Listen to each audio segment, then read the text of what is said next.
Welcome to today's class. Yesterday we completed a very vital process in the living organisms, that is nutrition. Today we'll begin another fundamental process that occurs in all the living organisms, that is respiration. So let us begin our class. The topic for today is respiration. All living organisms need energy to carry out various activities. During the process of digestion, complex foods are broken down into simpler forms. That is, carbohydrates are broken down into glucose, proteins into amino acids, and fat into fatty acids. These simple molecules of food contain energy within their chemical bonds. So on oxidation, these chemical bonds break and release carbon dioxide and energy. This process is called respiration. In other words, respiration in simple words can be said as energy giving process. So the definition of respiration can be written down as it is a biochemical process. Okay, it is a biochemical process which involves. Now, respiration does not take place in a single step, rather it takes place in 4 steps. So what are those 4 steps? Let us say it is a biochemical process which involves, first step is intake of oxygen from the environment or the air,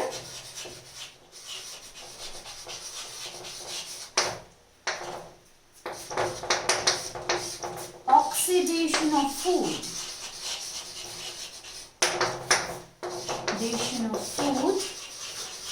using this incoming oxygen,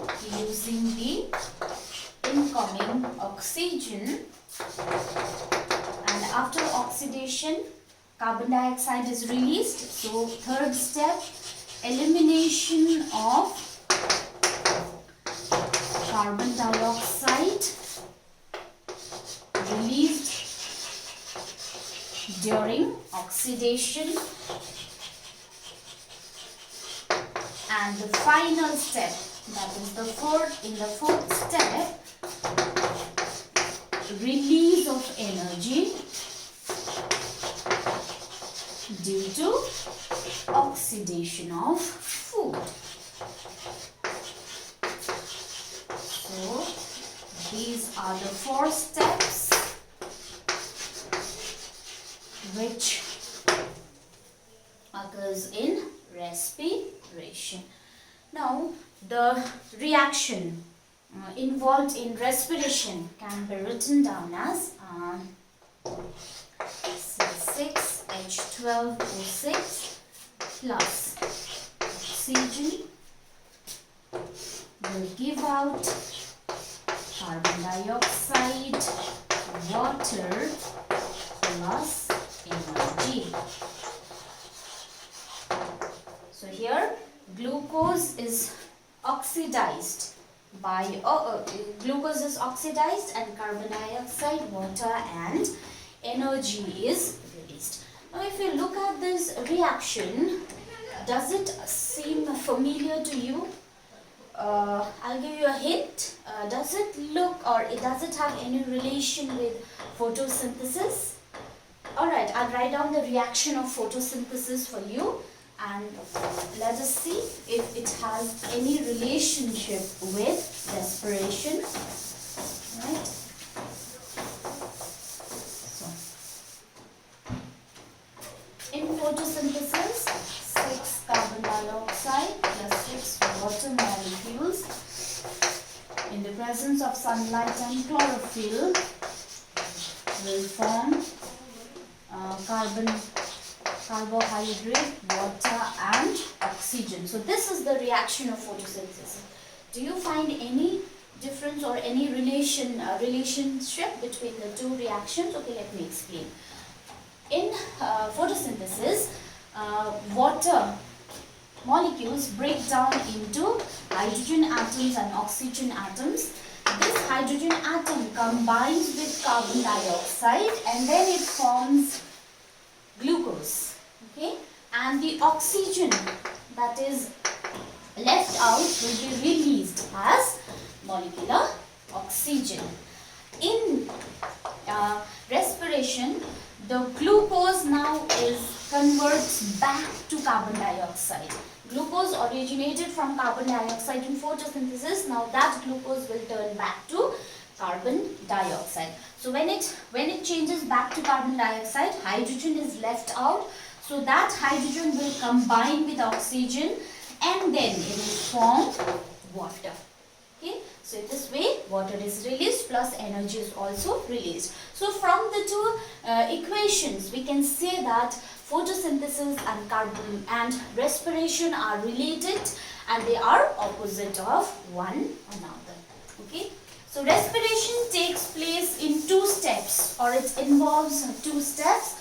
The first step is external respiration and the second step is internal respiration. Occurs in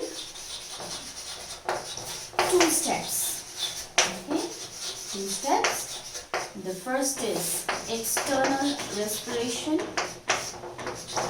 and another is internal respiration. Now, external respiration means inhalation of oxygen and exhalation of carbon dioxide. That is, carbon dioxide, that is breathing takes place. Okay, inhalation of carbon dioxide and exhalation of carbon dioxide. Inhalation of oxygen and exhalation of carbon dioxide. Now, external respiration is simply a process of gaseous exchange. Nothing else happens. Only gaseous exchange, carbon dioxide and oxygen exchange takes place.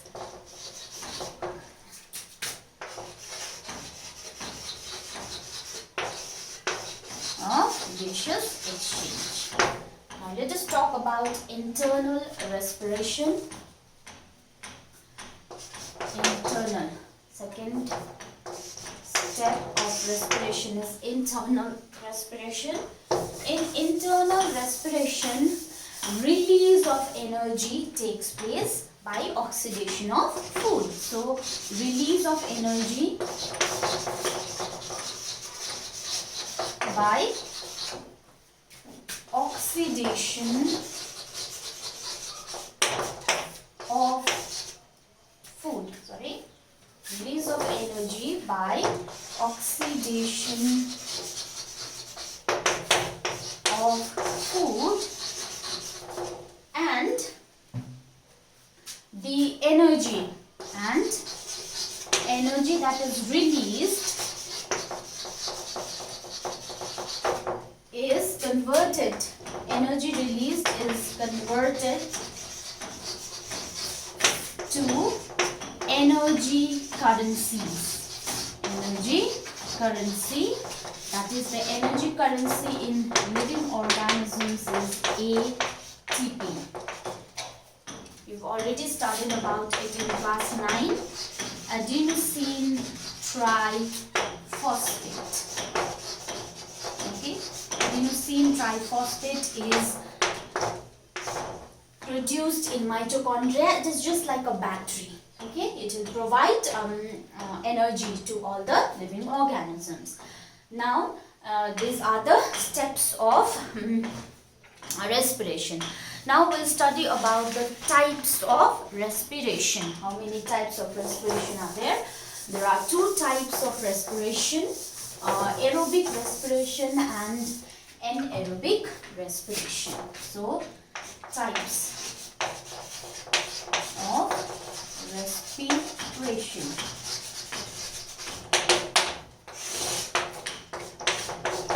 Aerobic respiration.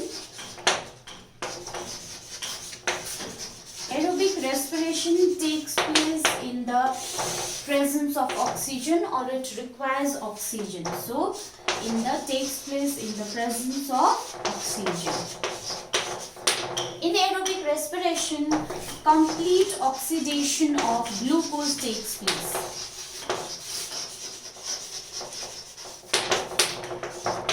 Of glucose into carbon dioxide and water takes place.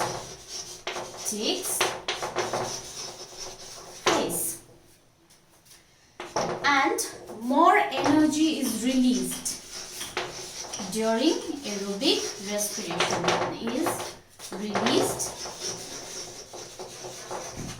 That is 38 ATPs. ATP molecules are released on oxidation of 1 gram mole of glucose. And the steps involved in aerobic respiration. Let us talk about the steps. Takes place in 2 steps, aerobic respiration. In the first step, glucose is converted into pyruvic acid. 1 molecule of glucose is converted into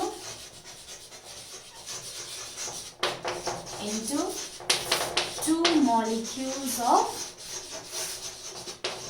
pyruvic acid. Pyruvic acid or pyruvate Okay, 1 molecule of glucose is converted into 2 molecules of pyruvic acid in the cytoplasm. Then that pyruvic acid is carried on to mitochondria, where the pyruvate is oxidized in the presence of oxygen, and it is broken down completely into oxygen and water. This happens, as I already told you, in the mitochondria. So the first step of aerobic respiration takes place in cytoplasm, and the second step takes place in mitochondria. So let me write down the equation. When glucose is converted into pyruvic acid, that process is called glycolysis. Okay, this process is called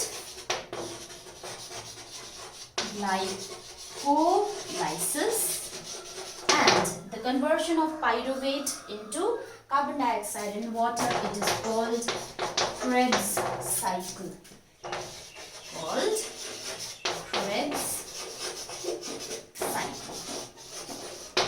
Okay, now I'll write down the equation for you. Let me write it over here.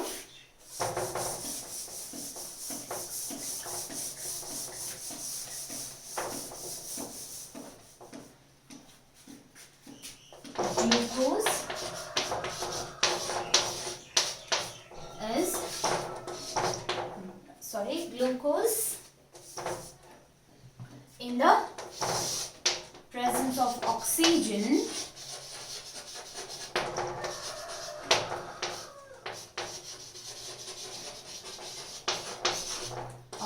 that is in the cytoplasm will be converted into pyruvate, and then that pyruvate through Krebs cycle, oxygen required, it will change into carbon dioxide plus water plus energy. So this is the process of aerobic respiration in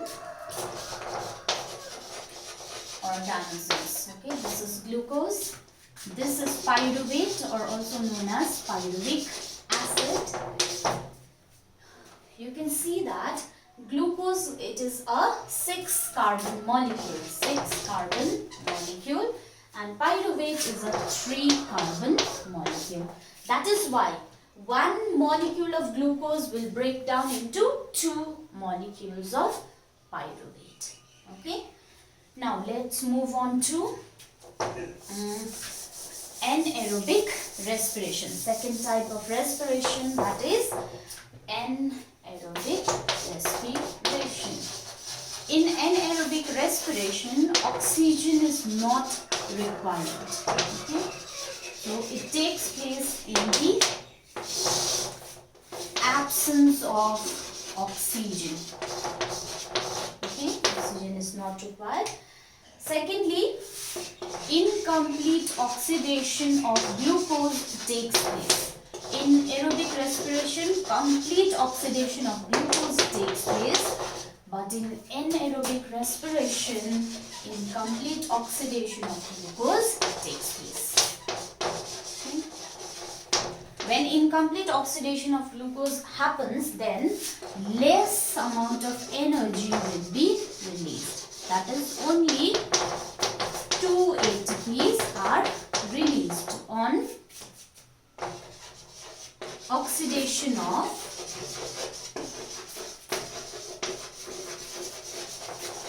oxidation of 1 gram mole of glucose. In aerobic respiration, 1 gram mole of glucose gave 38 ATPs, but in anaerobic respiration, only incomplete oxidation takes place. So, only 2 ATPs are released. Okay. Now, the steps involved in anaerobic respiration. Anaerobic respiration also takes place in 2 steps. The first step in aerobic and anaerobic respiration is common. That is, in the first step, in both aerobic and anaerobic respiration, glycolysis takes place. So, glycolysis means conversion of glucose to pyruvate. That is glycolysis, which occurs in the cytoplasm.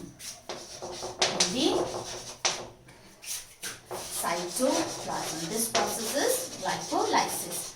Now, in the second step is different from the first step. That pyruvate is broken down, and ethanol and carbon dioxide plus energy is released in anaerobic respiration. Alright, so pyruvate is converted into ethanol. Now, this occurs in the absence, you must remember, both these processes occurs in the absence of oxygen. No oxygen is required. This process takes place in the cytoplasm. The second step also takes place in the cytoplasm. In aerobic respiration, the second step took place in mitochondria. But here, both the steps take place in cytoplasm. Alright, now let us write down the equation for anaerobic respiration. So again, glucose, that is glycolysis, in the no oxygen required, will get converted to pyruvate, CO3H4O3, and then they'll get converted into ethanol plus carbon dioxide plus a little amount of energy, that is 2 ATPs are released. Okay, so this is the equation for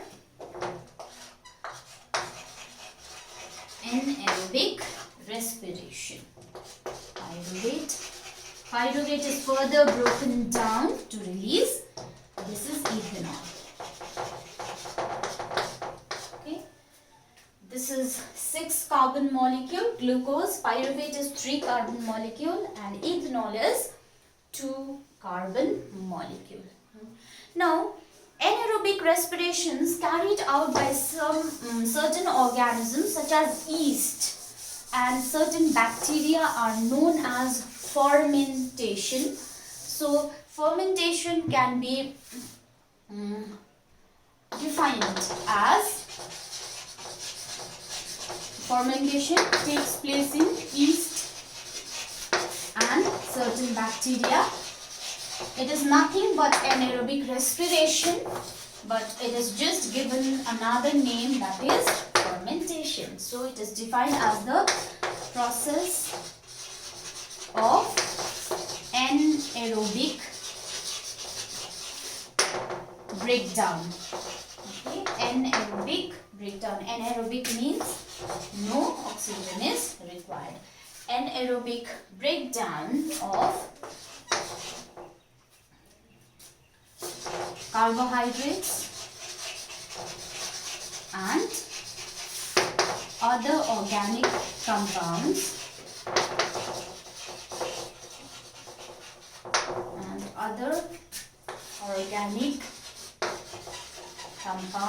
into alcohol. Ethanol is an alcohol.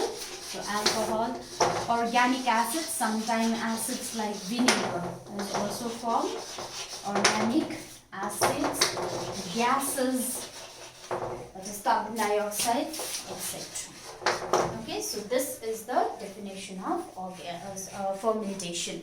Okay, in human beings also, certain tissues undergo anaerobic respiration, such as the skeletal muscles. So anaerobic respiration in human beings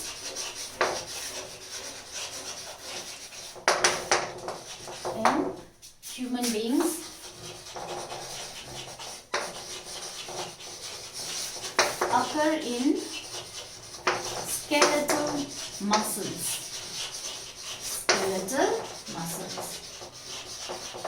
The skeletal muscles do not get a sufficient oxygen, so they are anaerobically, so the glucose over there is anaerobically broken down into lactic acid. So glucose is broken down anaerobically into lactic acid, but it does not happen always, only during a vigorous exercise. If you are cycling, if you are running at a very fast rate, or walking at a very fast pace, or when you are exercising, that time the skeletal muscles will undergo anaerobic respiration because the oxygen is insufficient, and then they will form lactic acid.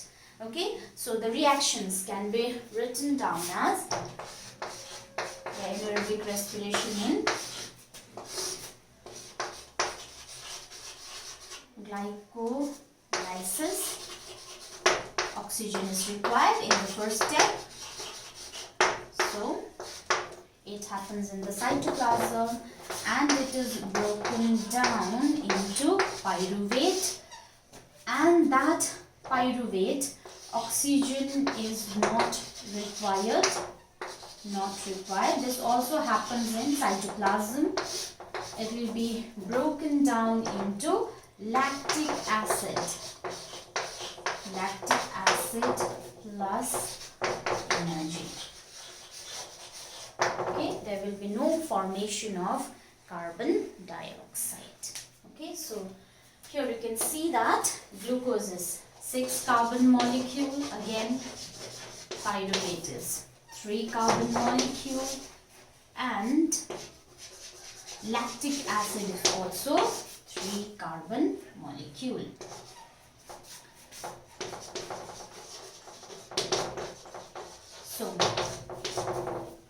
So one molecule of glucose will give out 2 pyruvates and 1 pyruvate will give out 1 lactic acid. So in this way, anaerobic respiration takes place in human beings. This kind of anaerobic respiration also takes place in certain organisms such as parasitic worms that are present inside human beings. Parasitic worms like roundworm, tapeworm, etc. They also show this kind of anaerobic respiration where they form lactic acid.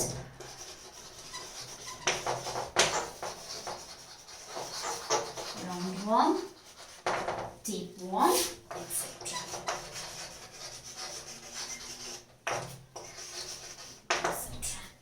Alright. This is all about respiration in organisms. Now we'll study about respiration in plants. Since plants are also living organisms, they also require energy for carrying out various life processes. So let us see how respiration occurs in plants.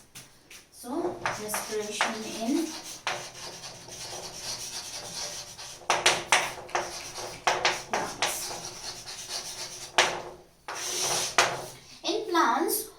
parts of the plants, that is the roots, stems, leaves, branches, they respire separately.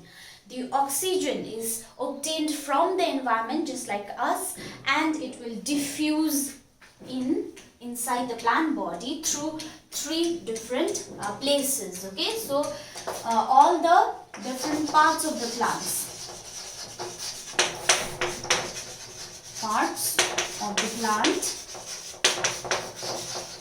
like such as stem, leaves, branches, roots, etc. they respire separately.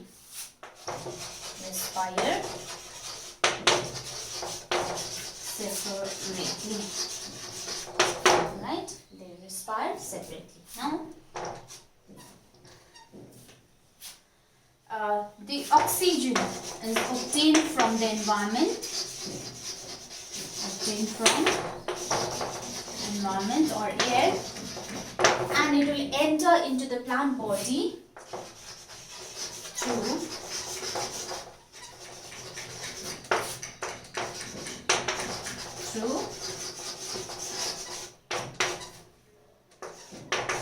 stomata in leaves. Stomata are tiny pores present on the surface of the leaves, beneath the leaves. Okay, they are present beneath the leaves because to prevent loss of water. Okay, so stomata. From the stomata, oxygen enters the plant body. Or secondly, they can also enter from lenticels in stem. Lenticels are nothing but tiny or minute pores present in the bark of the stem. As a stem respires separately, so these are the minute pores present in the stem. And the third part of the plant that takes in oxygen is general surface of roots. Okay, so this is how oxygen enters the plant body. Now, just like in animals, in plants also, respiration takes place in 2 steps. That is, in the first step, there will be exchange of gases. Inhalation of oxygen or taking in oxygen and giving out carbon dioxide. In the second step, oxidation of food and release of energy will take place even in plants also. Now, in plants, during the daytime, not only respiration but another fundamental process is also going on, that is photosynthesis. Okay, so as you know, during photosynthesis, carbon dioxide is taken in and oxygen is given out. So the carbon dioxide is taken in and oxygen is given out. So that oxygen that is given out during photosynthesis is utilized during respiration. So it is reutilized in respiration, and the carbon dioxide that is given out during respiration is reutilized during photosynthesis to produce food. But during the night time, only respiration takes place, because for photosynthesis presence of light is necessary. So no photosynthesis will take place during the night. So during the night only oxygen will diffuse in and carbon dioxide will diffuse out of the plant cell. In plants there are no special system for the transport of carbon dioxide and oxygen. No special system for transport of carbon dioxide and oxygen. There are intercellular spaces. Intercellular means between the cells. So there are intercellular spaces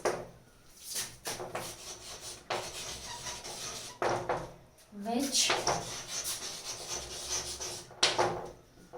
help in diffusion of gases. So through these which help in diffusion of gases, through these intercellular spaces, the gases will diffuse in or out of the plant body. So this is how respiration takes place in plants. So let us discuss about respiration in animals. Respiration in animals. In lower animals like amoeba, we've discussed about amoeba in the previous chapter. These are aquatic protozoan, these are unicellular. Paramecium, these are also aquatic unicellular organisms. Paramecium, I write it over here so that you will not get confused. Okay, amoeba, paramecium. There is also another organism known as euglena. This is also aquatic and unicellular. Spirogyra, these are Spirogyra. These are algae that are found aquatic. So in all these organisms, there is no specific respiratory organism in these organisms. Since these are very lower animals, so their body is not well developed, so they do not have specific respiratory organs. So the exchange of gases in these organisms takes place through their body surface. Okay, exchange of gases takes place through body surface. Okay. Earthworm. In earthworm, cutaneous respiration takes place.